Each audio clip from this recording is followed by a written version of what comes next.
We'll talk about the broader markets in China and here in Asia. We've got Francis Tan joining us, Chief Strategist Asia at Indosuez Wealth Management. Thanks for your time to go over, Francis. Now we're talking about Chinese markets really having that rally and having a bull run. But what's interesting is despite the positivity in the markets, the Chinese economy is not too rosy. So what's fueling this bull run? Certainly. I mean, one of the key reasons fueling the bull run is because valuations were just too depressed.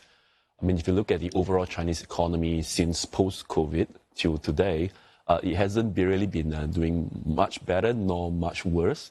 However, during that period, the Chinese stocks in overall, due to the dampened sentiments, not just domestically, but from global investors, saw that the overall Chinese equity indices just went all the way down, plunging down.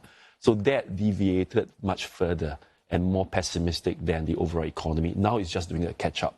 In fact, over the past couple of months, in fact, we are seeing that globally, investors are looking at the frothy US valuations and constantly looking at where else they can diversify their portfolios to. And one of the places right now is actually to look at China. In fact, right now, though valuations has gone up a little since the start of this year, I think there's still a lot more room for it to go up further.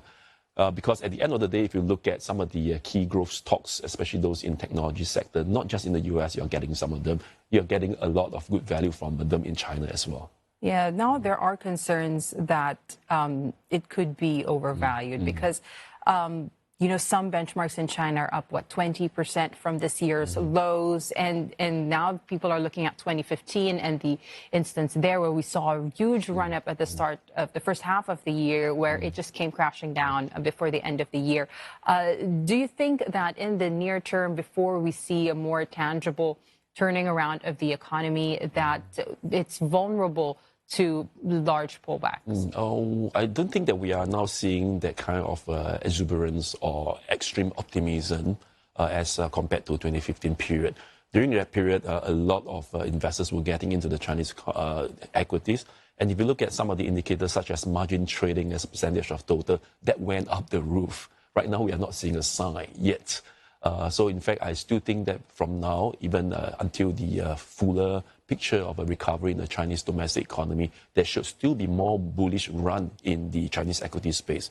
Like I mentioned just now, no doubt year to date, we do see some high valuations in Chinese equities. They're still nowhere near the previous highs that we have seen. So I think there's still a lot more room for investors. Moreover, the push factors away from the higher valued US equities are really causing some investors to now seriously look at diversifying their portfolio. And other than the US or Europe, they have to just look at China and in Asia. Yeah. Well, another market focus today is really US President Donald Trump saying he's going to fire Fed Governor Lisa Cook. And immediately after that, we saw the dollar down, we saw gold go up. So really this risk-off moves in the markets. What does this do to the Fed's independence and how important is that when, you know, they've already signaled they're going to cut interest rates next month?